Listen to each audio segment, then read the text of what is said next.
이번 주 수요일이 제의 수요일로 2026년도 사순절이 시작되는 수요일입니다. 그래서 저는 오늘 누가복음 24장 13절부터 35절까지 말씀을 통해서 2026년도 부활주의를 우리는 어떻게 준비하고자 하는지 함께 말씀을 나누고 싶습니다.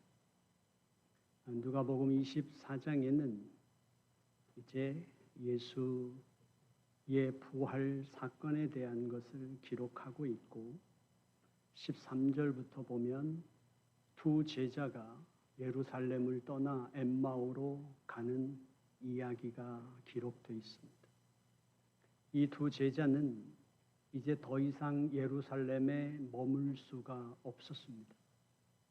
그들이 겪었던 지난 며칠의 그 사건의 내용들은 더 이상 예루살렘에 머물러서는 감당할 수 없는 절망과 슬픔의 사건이었습니다. 예수가 체포당하고 그리고 그 예수가 순환을 당하고 십자가에서 죽었습니다.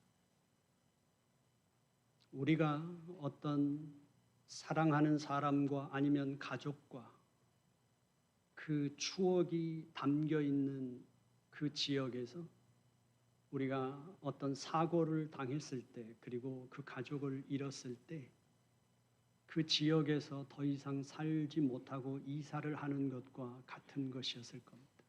함께 마켓에 가고 함께 살았던 그리고 지나다녔던 그 길조차도 가족을 떠나보낸 후에 나 혼자 다니는 것이 괴로워서 내가 그것을 잊을 수 있다면 새로운 곳에 가고 싶은 그 마음으로 이제 두 제자는 예루살렘을 떠나기로 합니다.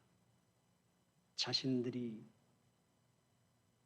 정말 사랑했던 예수님, 그리고 지금까지 살아오면서 인생에 한 번 확실한 희망을 걸어볼 수 있을 거라고 생각하고 자신들의 인생을 거기에 던질 수 있었던 분, 바로 그분이 치욕을 당하고 핍박을 당하며 십자가에서 처절하게 죽어가는 그분을 목격한 제자들은 예루살렘에 더 머물 수 없었을 것입니다. 두 제자는 그 아픔과 절망을 잊기 위해서 엠마오로 가기로 결정하고 그들은 엠마오를 향해서 걷고 있었습니다. 잊고 싶어 떠나는 길이었는데 그들은 그 도상에서 예수 이야기밖에 하지 않습니다. 둘이서 그 예수로부터 오히려 벗어나지 못하고 더 갇혀버린 것처럼 예수 이야기만 합니다. 도저히 이해할 수 없고 도저히 받아들일 수 없는 그 이야기를 서로가 주고받으면서 서로가 질문하고 그 길을 걷고 있었습니다. 그때 누군가 그들의 그 동행 속에 끼어드는 사람이 있었습니다. 산티아고 순례길에서 누군가가 쉽게 인사하고 서로가 같은 길을 걷는다는 그것으로 서로의 인사를 기쁘게 받을 수 있었던 것처럼 이 두 제자는 누군가의 인사를 받았을 겁니다. 그리고 그는 묻습니다. 도대체 무슨 이야기를 하고 있는 겁니까? 두 제자는 황당했습니다. 예루살렘에서 벌어졌던 그 엄청난 사건과 도시를 뒤집어 놓는 그 뉴스를 모른다는 건가? 이 사람은 도대체 어디서 온 사람인가? 황당해 보였지만 그러나 우리도 같지 않습니까? 개인적으로 내가 겪는 고난은 내 삶을 무너뜨릴 만큼 내 모든 삶의 의지를 꺾어놓을 만큼 좌절과 아픔을 겪는 일이라 하더라도 누군가는 알지도 못하고 지나가기도 하고 알아도 대수롭지 않은 것처럼 이 두 제자도 그렇게 받아들였을 것입니다. 그래서 설명합니다. 예수의 십자가의 사건을. 그 이야기를 하면서 이제 그 엠마오로 내려가던 두 제자는 이러이러해서 이런 사건이 있었다고 말하면서 결론을 이렇게 냅니다. 그 예수가 십자가에서 죽었습니다. 그 예수가 십자가에서 죽었습니다. 분명 엠마오로 가는 두 제자는 예수의 부활의 소식을 들었습니다. 이미 떠나기 전에 들었습니다. 그런데 그들은 떠납니다. 그러면서 21절에서 이렇게 말하죠. 우리는 이 사람이 이스라엘을 속량할 자라고 바랐다. 돈을 주고 완전하게 자유롭게 해주는 것, 그 속량할 자로, 이스라엘을 구원할 자로 우리는 믿었다. 근데 이 문장에서 우리가 집중해야 하는 것은 이것입니다. 과거형을 쓰고 있다는 것입니다. 우리는 그가 우리 민족을 구원할 자로 믿었다. 우리는 어떤가요? 우리도 예수를 믿습니다. 그렇죠? 우리도 예수를 믿어요. 그런데 매년 오는 부활주의를 우리는 어떻게 지키고 있을까요?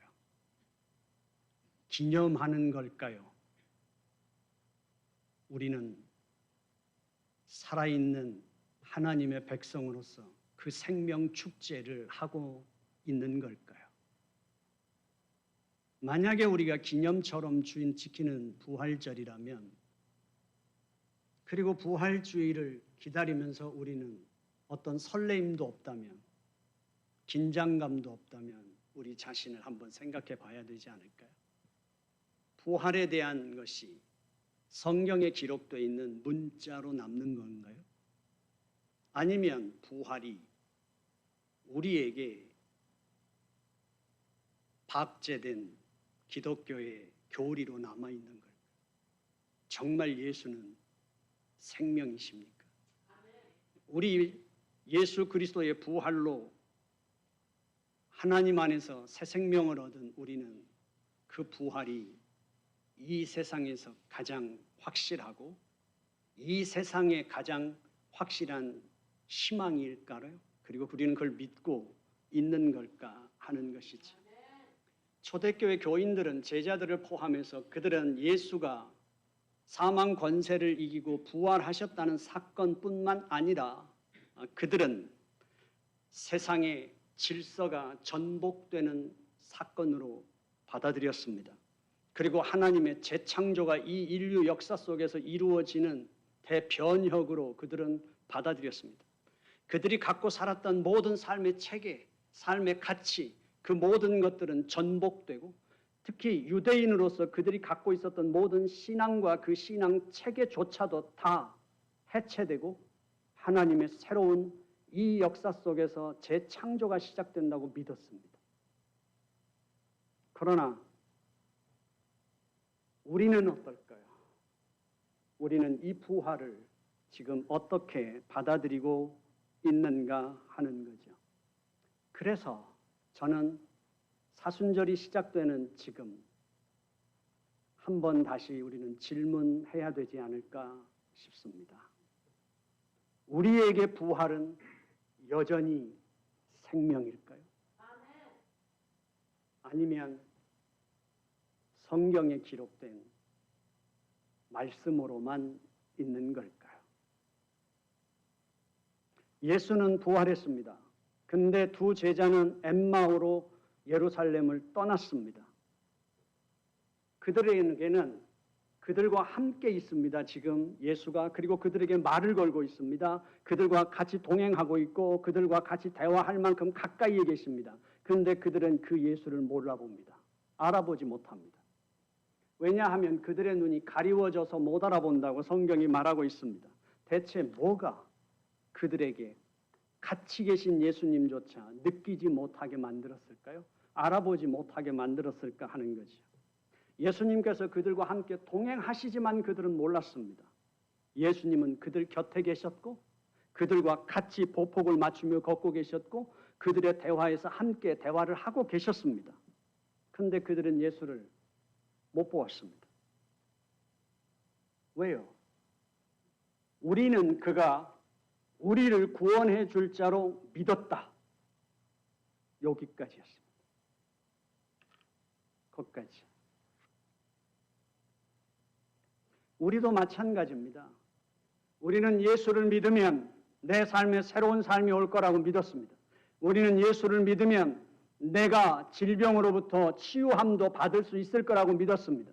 내가 예수를 믿으면 마음의 상처도 치유될 수 있을 거라고 믿었습니다. 내가 예수를 믿으면 내 삶의 모든 문제들 가운데 문제들이 해결받을 수 있다고 믿었습니다. 그런데 그 믿음 가운데 여전히 걷고 있지만 내 삶의 문제는 여전히 그대로 있고 내 상처와 내 삶의 고난도 여전히 남아있으니 우리는 그 믿음이 흔들리고 있는 것입니다. 그리고 우리는 그 믿음을 끝까지 유지하지 못하고 있는 것이죠. 아니, 우리는 거기에 우리의 모든 걸 걸지 못하게 된 것입니다. 우리의 소망을 거기에 둘 수 없는 우리 자신이 됐는지도 모르겠습니다. 그들의 눈이 가려졌습니다. 왜요? 십자가에 못 박았느니라. 다른 말로 말하면 예수는 십자가에서 죽었다야. 우리는 그가 우리를 구원할 자로 믿었다. 그런데 그가 십자가에서 죽었다. 그 제자들이 목격한 건 예수가 십자가에 못 박혀 죽는 걸 목격한 겁니다. 숨이 끊어지는 걸 목격한 겁니다. 그래서 그들은 우리가 본 것으로 이제 끝이라고 생각했던 거죠. 우리도 마찬가지 아닌가요? 우리가 인생의 고난 가운데 있을 때 누군가 부활을 말한다면 그것이 공허한 위로처럼 들린 적은 없으십니까? 우리가 고난에 처했을 때 누군가 소망을 말할 때 그 소망이 무기력하게 느껴진 적은 없으십니까? 우리가 고난 가운데 있을 때 누군가 부활을 말하지만 여전히 우리는 그것이 부활의 언어로 작동하지 못하고 그 언어를 침묵시켜버린 적은 없으십니까? 우리는 우리의 삶이 흔들리고 무너질 때 부활을 믿는다고 말하지만 일단 옆에 제껴놓고 나의 살 길을 내가 찾진 않으셨습니까?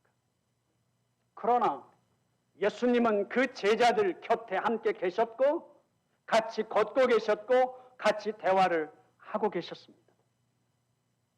부활은 우리의 절망과 이 세상에서의 우리의 패배와 우리의 고통과 함께하는 주님입니다. 하나님께서 독생자를 주실 때 하나님께서 우리에게 주시는 그의 마음은 이것입니다. 나는 어떠한 경우에도 너를 포기하지 않아. 어떤 값을 지불하는 내게 어떤 값이 요구돼도 나는 너를 포기하지 않아. 예수님이 성육신으로 이 땅에 오셨던 것은 예수님은 이렇게 말씀하시는 겁니다. 네가 어느 삶의 자리에 어디에 있든지 나는 너에게 갈 거야. 그리고 나는 너와 함께 할 거야.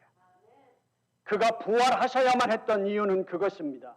그가 부활하셔야만 했던 이유는 나는 영원히 너와 함께 할 거야. 우리와 영원히 함께 하기 위하여 그분은 부활하신 것입니다. 부활은 이 역사 속에서 하나님의 아들 예수에게 일어났던 어떤 한 사건으로 끝나는 것이 아닙니다. 부활은 존재의 전복입니다. 그러므로 부활해야 하는 건 지금 2026년도 우리가 사순절을 지나고 부활주의를 맞이하며 진정으로 부활해야 하는 것은 십자가에서 죽은 예수의 시신이 아니라 2026년을 살아가면서 우리가 이미 받아들인 우리의 삶의 무기력함입니다. 우리가 이미 받아들인 절망입니다. 우리가 이미 굳어져 버린 편견입니다. 우리가 이미 놓아버린 포기가 다시 예수의 생명으로 살아나야 되는 줄로 믿습니다. 우리가 이 땅에 존재하며 존재 자체로서 언제나 거대한 세상의 힘 앞에 우리 인간은 너무도 미미하고 연약한 존재입니다. 대항하고 버티기에는 너무도 부족한 존재입니다.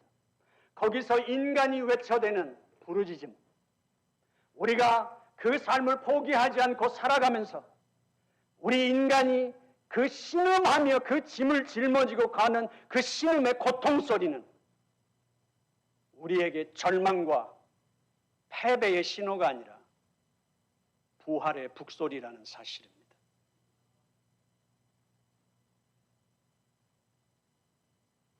우리는 어제 새벽에 함께 나누었습니다. 이스라엘 백성들이 이제 북쪽 이스라엘이 패망하고 남쪽 유다도 패망하기 직전에 요시야 왕은 성전에서 두루마기를 발견합니다. 그리고 요시야 왕은 그가 진저리 칠 만큼 하나님의 말씀에서 놀랍니다. 600년 전에 어떻게 하나님은 우리의 운명을 알고 계셨을까? 신명기에서 모세는 이스라엘 백성들에게 잔소리처럼 반복하고 반복했습니다. 여호와 하나님 앞에 오직 마음을 다하고 뜻을 다하고 성품을 다하여 여호와 하나님을 사랑하라고, 그의 말씀에 순종하라고. 그런데 그들은 가나안 땅에 들어가고 나니까, 그들이 얻을 걸 다 얻고 나니까 이제는 그 하나님의 말씀이 잔소리처럼 여겨져서 성전 어딘가에 처박혀 있던 말씀이었습니다. 근데 시간이 지나고 그들은 성전이 파괴되고 도시가 파괴됩니다. 그리고 그들은 포로로 잡혀갑니다. 그들은 끊임없이 질문합니다. 우리의 신이 패배한 것인가? 고대 사회에서 전쟁에서 지면 승리한 국가는, 부족은 상대방의 신의 신전을 먼저 파괴합니다. 그것으로써 그들의 정신세계를 무너뜨려야 하기 때문이었죠. 포로로 잡혀간 그들은 끊임없이 질문합니다. 왜 우리는 지금 이 신세가 됐는가? 그리고 우리의 신은 패배하는 신이었나? 그 질문에서 그들은 한 가지 답을 찾습니다. 그 고대 사회 속에서 그 신들이 하나님과는 달랐습니다. 여호와는 그들에게 계명을 주실 때 이렇게 말씀하셨습니다. 너희는 어떤 형상도 어떤 것도 만들지 마라. 그리고 그것에 절하지 말라. 그들에게 성전은 있었습니다. 그러나 성전이 하나님은 아니었습니다. 그 성전은 하나님을 만나는 장소였습니다. 그들은 그것을 타국에서 깨닫게 됩니다. 그리고 난 다음에 우리의 신이신 여호와가 패배한 것이 아니라 우리가 하나님 앞에 불순종한 것이었다. 그들은 그곳에서 다시 여호와의 신앙으로 회복하기 시작합니다. 그것이 신명기 말씀입니다. 그리하면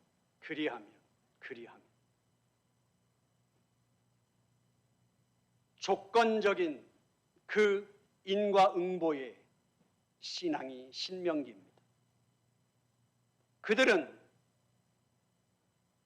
자신들이 하나님 안에서 처한 그 무너진 현실 속에서, 붕괴된 현실 속에서 신앙의 답을 찾은 것입니다. 그러나 거기에서 모든 것이 해결되지 않았습니다. 70년이 지나고 그들은 포로에서 귀환합니다. 포로에서 귀환하고 나서 그들은 여호와의 신앙으로 분명히 돌아왔습니다. 이제 성벽을 재건하고 성전을 재건합니다. 그리고 하나님만 중심으로 그들은 섰다고 생각하는데 그들의 삶은 하나도 나아지는 것이 없습니다. 왜 시간이 지나도 우리가 하나님 앞에 죄를 지었고 회개하고 돌아왔고 여호와의 신앙으로 섰는데 우리의 삶은 왜 나아지지 않는가? 다시 질문하기 시작했습니다. 그리고 그들은 그 질문에 답을 찾죠. 그것이 욥기서입니다. 욥기서는 이렇게 시작합니다. 욥은 의인이다. 신명기적으로 본다면 하나님 앞에 인과응보의 그 신앙, 그걸로는 답이 안 되는 겁니다. 분명히 우리는 지금 회개했고 하나님 앞에 바로 서 있다고 생각하는데 왜 여전히 우리의 삶은 달라지지 않는가? 우리의 형편은 나아지지 않는가? 그래서 욥기서가 4장부터 27장까지가 욥의 세 친구가 끊임없이 그 끝없는 답 안 나오는 변론을 합니다. 욥아, 기억해봐, 기억해봐, 기억해봐. 하나님은 실수하지 않는 하나님이시오. 하나님은 죄를 절대로 간과하시지 않는 하나님이시오. 너희가 기억하지 못할 때 언젠가는 무슨 죄가 있기 때문에 하나님이 너에게 이렇게 벌하시는 거예요. 욥이 어떤 것으로도 설명할 수 없습니다. 답할 수 없습니다. 나를 기다려달라고도 할 수 없습니다. 욥이 그 어떤 것으로도 자기 자신을 지탱할 게 없습니다. 자기 자신의 완전한 붕괴를 경험합니다. 무엇으로도 자기 신앙을 원인을 찾을 방법이 없습니다. 이 결과에 대해서 그 어떤 원인도 찾을 수 없는 그 욥. 그는 이렇게 고백합니다. 모든 것이 붕괴되고 난 후에 하나님이 욥에게 폭풍처럼 말씀하십니다. 원인에 의해서 네가 있는 게 아니다. 너는 너다. 하마를 생각해 본 적이 있느냐? 끊임없이 말씀하십니다. 욥이 고백합니다. 하나님, 내가 지금까지 귀로만 들었던 하나님을 눈으로 배웠습니다. 바울이 에베소에서의 그 사역을 마치고 그가 그곳에서 사역할 때를 고백합니다. 그가 환난과 핍박과 죽음을 이제 거역할 수 없는 자리까지 그가 갔다고 고백합니다. 그리고 거기서 그가 하나님을 만납니다. 어떤 하나님을 만납니까? 나의 어떤 조건과 나의 어떤 것으로도 보호받을 수 없지만 나는 이미 내 모든 것이 붕괴됐지만 죽음 앞에서조차 무기력한 그였습니다. 고린도 교인들은 질문을 던졌습니다. 그를 공격했습니다. 당신 같은 사람이 사도일 수가 없어. 생긴 걸 봐도 말하는 걸 봐도 당신이 살아오는 그 길을 봐도 다 실패밖에 없지 않느냐. 고난밖에 없지 않느냐. 고난으로 점철된 네 인생을 도대체 어떻게 하나님이 너를 불렀으며 하나님이 너를 붙잡고 하나님이 너를 쓰는 사람이겠느냐. 고난으로밖에는 점철된 네 인생을 하나님의 사람이라고 우리는 인정할 수 없다고 말할 때 바울이 설명하려고 들지 않습니다. 기다려달라고 말하지 않습니다. 거기서 그는 하나님을 만납니다. 그리고 진정한 신뢰의 자리로 넘어갑니다. 그 진정한 신뢰가 뭡니까? 내 자신이 완전하게 나에게 절망하는 내 자신의 모든 것이 붕괴되는 그 자리에서 나로 말미암지도 않으며 이 세상에 의하여 흔들리지 않는 하나님에 대한 신뢰 위에 내가 서게 된다는 사실이에요. 내가 하나님을 붙잡은 것이 아니며 내가 하나님을 찾은 것이 아니며 내가 나를 하나님 안에서 강하게 만드는 것이 아니라 단 한순간이라도 하나님이 나를 품지 않으시면, 하나님이 나를 보호하시지 않으시면 나는 존재할 수 없다는 걸 아는 것, 그것이 철저한 자기 절망 속에서 진정한 신뢰를 찾았다는 사실입니다. 우리는 바로 그런 존재들입니다. 엠마오로 가는 두 제자가 그랬습니다. 정말 고통스러웠습니다. 그 기억조차도 예수의 그 고난과 십자가의 죽음과 그 처절함을 기억하고 산다는 것 자체가 고통이었을지 모르지만, 그러나 그들은 엠마오로 향하여 떠난 자들입니다. 아니요, 떠날 수 없는 것입니다. 고난을 피해가면 우리는 부활을 경험할 수 없습니다. 우리는 끝까지 그 고난을 품고 내 자신이 철저하게 절망하는 파산의 자리까지 우리는 가야만 예수의 부활을 경험할 수 있습니다. 우리는 그런 존재들입니다. 그래서 부활은 고난을 이긴 자들만의 선물이 아닙니다. 어떤 결과물이 아닙니다. 부활은 내 생명이 끊어지는 나의 절망까지 그 고난을 품고 있는 것입니다.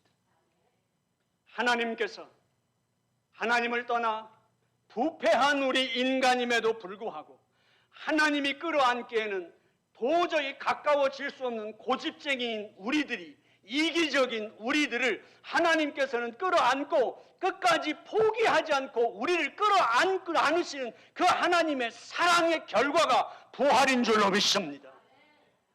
예수 그리스도 그분이 이 땅에 오시면서까지 그가 의로우시고 거룩하신 하나님이 죄가 관영한 이 땅에 들어와서 우리와 함께 처절하게 죄인의 모습으로 우리를 끌어안고 포기하지 않는 바로 그것이 부활인 것입니다. 하나님의 그 사랑, 그것이 부활이고 우리 주 예수 그리스도의 사랑이 부활이고, 지금 이 시간도 성령 하나님께서는 우리가 어떤 삶의 자리에 어떤 모습으로 있을지라도 하나님이 우리를 부르시고 하나님의 식탁 앞에 앉는 그날까지, 거룩한 예수의 신부로 서는 그날까지 성령 하나님께서 우리를 포기하지 않고 끌어안고 계신 사랑의 이야기가 부활이라는 사실입니다. 그들은 자기들과 동행하는 그 예수와 함께 같이 걷습니다. 그런데 소리 없이 끼어들었던 그 예수가 갑자기 조금 바뀝니다. 그러면서 그들에게 이야기를 시작합니다. 그 예수의 십자가의 사건이 무엇인지. 그 두 제자는 뭔가 달랐습니다. 제3자가 전해주는 이야기가 아니라 당사자인 예수가 부활하여 자기 이야기를 하고 있는 것에 그들은 뭔가 달랐습니다. 그런데 이제 엠마오에 도착했을 때 예수는 계속 가려고 합니다. 그때 강권하여 붙잡습니다. 밤도 늦었고 계속 걸었으니 우리와 함께 거하면서 쉬기도 하고 식사하고 함께 할 수 없겠냐. 그랬습니다. 그랬죠. 그랬을 때 예수가 허락하자.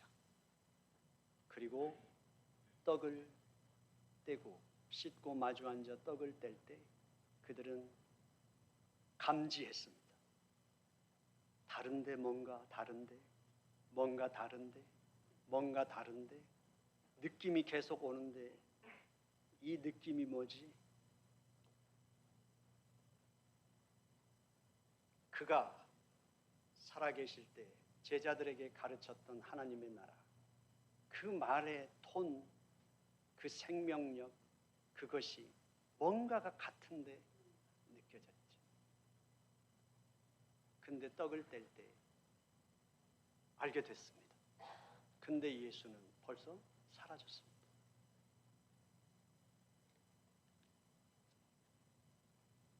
이제 우리에게 있어서 예수의 부활은 예수 한 분의 부활만으로 끝나지 않습니다. 사도 바울은 고린도 전서 15장 20절에서 이렇게 말합니다. 이제 그리스도께서 죽은 자 가운데 다시 살아나사 잠자는 자들의 첫 열매가 되셨도다. 바울은 연결해 옵니다. 예수의 부활은 우리의 부활이고 예수의 부활은 나의 부활이고 온 우주 만물의 부활이다. 그런데 불행하게도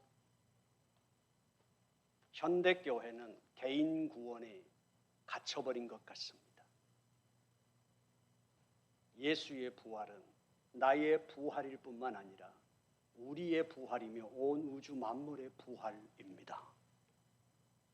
엠마오로 가는 두 제자는 바로 그 하나님의 온 우주 만물의 공동체 연대에서 이탈하여 나온 자들의 모습을 보여줍니다. 제자들은 그 공동체로부터 분리돼서 자신들의 판단에 의해서 자신들이 결정하고 예루살렘을 떠납니다. 우리는 어떨까요? 오늘날 교회도 너무 닮아 보이지 않습니까? 우리는 다 부활을 말합니다. 우리는 다 같이 예배를 같이 드립니다. 그런데 우리는 얼만큼 연대되어 있을까요? 서로를 믿지 못하는 공동체, 서로를 견제하며 경쟁하는 공동체, 의심과 고립된 공동체, 거기서 교회의 크기와 아무 상관없이 우리는 홀로의 신앙의 길을 걷고 있는 우리의 외로움은 왜 씻겨지지 않는 걸까요? 마지막에 결국은 나만 남는다는 것, 내 신앙은 내가 지켜야 된다는 것은 왜 그럴까요?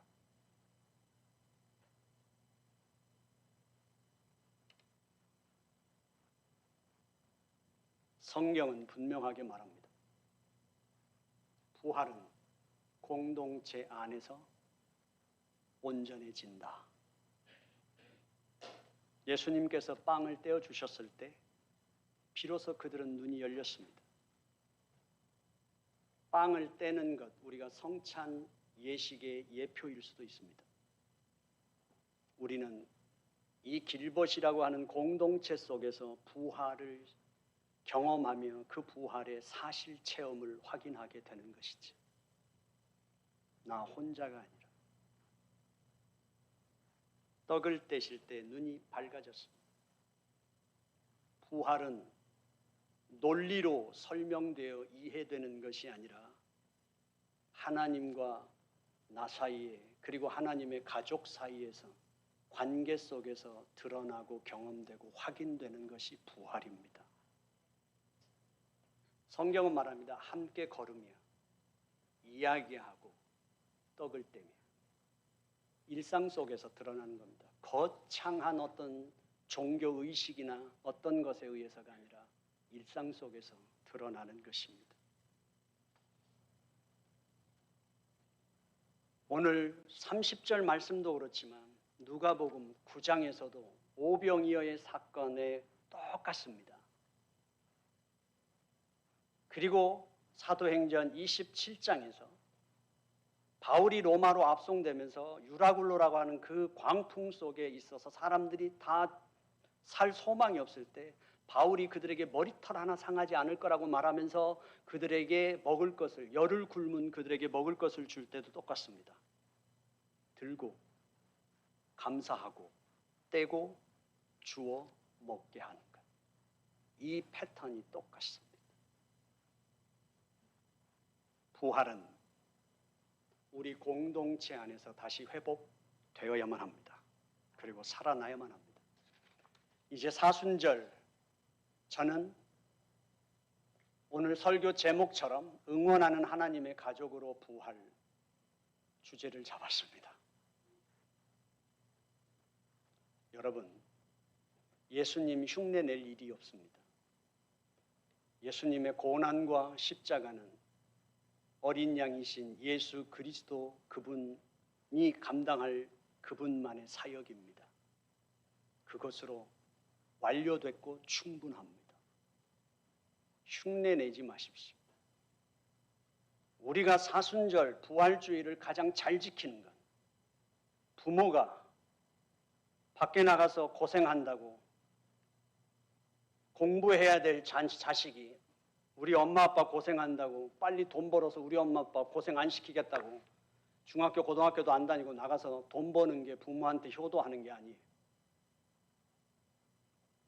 자녀가 할 일은 열심히 공부하는 겁니다.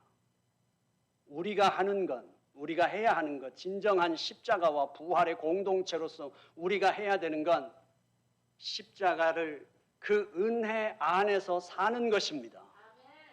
부활의 그 생명 충만으로 사는 것이 적극적으로 그걸 살아내는 게 사순절을 잘 보내는 것이고 부활 공동체의 모습인 것입니다. 4가지입니다. 지킬 거 4가지. 첫 번째, 40일 동안 하루에 25센트씩 모으십니다.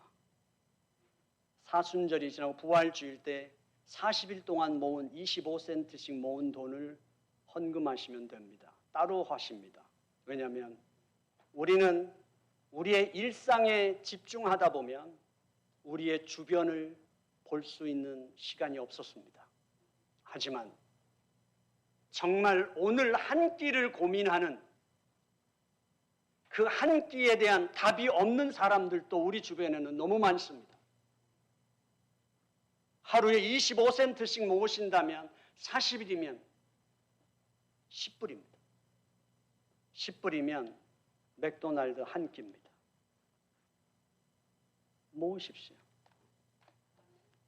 예전에 어른들은 성미를 뗐지만 우리는 40일만 그렇게 해서 누군가에게 한 끼를 해결해 줄 수 있으면 좋겠습니다. 2번째, 축복하는 것입니다. 장난처럼 하셔도 괜찮습니다. 교인들에게 만나면 가위바위보 게임이라도 한번 해보십시오. 오징어 게임처럼. 가위바위보 게임을 해서 집사님이 이기시면 제가 선물을 드릴게요. 그리고 선물을 간단한 선물이라도 갖고 다니시다가 선물 드리면 돼요. 받아서 좋죠. 만약에 제가 이기면 집사님을 축복기도 해도 될까요? 축복기도 해도 될까요? 제가 집사님을 위해서 기도하면 집사님의 인생에 축복이 임할지도 모릅니다. 제가 축복해도 될까요? 3번째, 응원의 메시지를 보내는 것입니다. 응원의 메시지는 직분자에게도 보낼 수 있고 연령대별로 다들 보냅니다. 저도 아직 80살을 못 살아봤으니까 80대의 외로움이나 삶의 문제를 전 모릅니다. 어디서 좋은 말 퍼다가 하지 마시고요. 자꾸 어디서 퍼오지 말고 저는 글이 투박해도 괜찮고 말이 안 돼도 괜찮아요. 저는 내 얘기를 좋아합니다. 내 마음을 전하는 게 중요하죠. 응원의 메시지를 보내는 겁니다. 4번째, 말하는 겁니다. 저는 길벗교회가 지금 4번째입니다. 18년 동안 오면서 4번째 하나님의 시간입니다. 지금 길벗교회는 하나님의 시간 안에 있습니다. 특별히 금요일 날 찬양 기도 모임은 하나님의 시간이 딱 지금 맞아떨어지는 타이밍입니다. 몇 년 동안 찬양팀을 하나님은 준비해 오셨습니다. 그러나 회중석은 늘 균형이 안 맞았습니다. 그런데 지금 하나님의 시간이 왔습니다. 저는 확신합니다. 그리고 금요일에 2가지 음성을 들었습니다. 2가지 음성을 들었는데 첫 번째 음성은 김종현 집사가 와야 한다. 제가 말씀드렸어요. 끝나고. 집사님이 와야 합니다.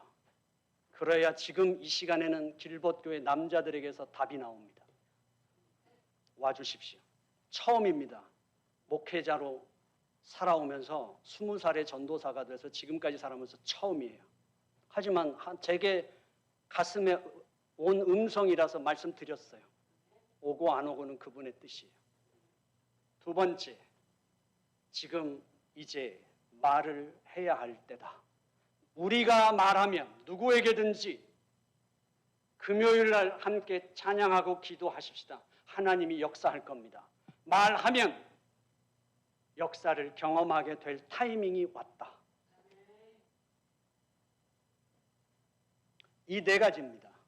그래서 사순절에 혼자 금식한다고 바꿈지 마시고, 성경을 신약을 한 번이다 기계적으로 성경 읽지 마시고, 누군가를 놓고 기도하면서 축복하기 위해서 말씀을 뒤지십시오. 말씀을 뒤져서 그분에게 내가 축복하고 싶은 그 마음과 하나님의 말씀을 더해서 축복을 하는 일을 해보십시오. 그리고 누군가를 위해서 응원의 메시지를 보내기 위해서 기도하십시오. 새벽 기도든 언제든 하나님 앞에 가만히 앉아서 그분을 생각하고 그분에게 정말 어떤 응원이 필요할까? 응원을 찾으십시오. 그리고 메시지를 전하십시오. 사순절 기간 동안 이제 수요일 날부터 매일 아침 6시에 새벽 기도가 있습니다. 나오셔서 기도하고 싶으실 때 기도하시면 되고, 아침 8시 30분에 동일한 본문의 말씀이 카톡으로 올라올 겁니다. 올라올 때 답은 하지 마세요. 지금 저희 단체톡에 들어와 있는 분들이 70명이에요. 70명이 다 하면 몸이 아파서 신경이 예민한 분들은 전화기 던지고 싶어져요. 젊은 분들은 소리를 죽여놓든지 알아서 할 텐데, 그 핸드폰 카톡을 하는 법도 잘 모르고 하지만 교회의 소식을 듣고자 들어와 있는데, 무슨 일이 있을 때마다 카톡이 20개, 30개씩 떠올라오면 신경이 자꾸 거슬리잖아요. 답은 하지 말고 각자 카톡을 통해서 큐티를 하십시오. 그래서 고난주간에 우리 다 같이 밥 굶고 이상하게 서로 말 걸면 안 될 것 같은 그런 고난주간 말고, 사순절 기간 동안에 교인은 교회의 복을 받아야 될 권리가 있는 줄로 믿습니다. 내가 40일 동안 교회의 응원을 받고 내가 40일 동안 교회의 축복 기도를 받는다면 내가 이런 것을 경험했습니다. 그 고백을 하는 고난주간이 됐습니다. 고난이 꽃을 피는 고난주간이 됐으면 좋겠습니다. 저희들이 길벗교회가 고난주간에, 그리고 이 사순절에 교회가 부활하는 부활주의를 맞이할 수 있는 사순절이 되기를 원합니다. 기도하겠습니다. 하나님 아버지, 우리로 부활주의를 내 시선을 두고 오늘 말씀을 길게 나누었습니다. 우리의 심령을 하나님께서 주관하여 주시옵소서. 십자가의 고통을 넘어 가장 깊은 절망의 어둠을 넘어 우리 길벗들의 가슴에서 부활하게 하여 주시옵소서. 세상 한복판에 서 있는 길벗들의 일상에서 부활하게 하여 주시옵소서. 하나님이 맡겨주신 교인들을 생명 충만하게 할 수 있는 교회로 부활시켜 주시옵소서. 예수님의 이름으로 기도드려 싸움나이다.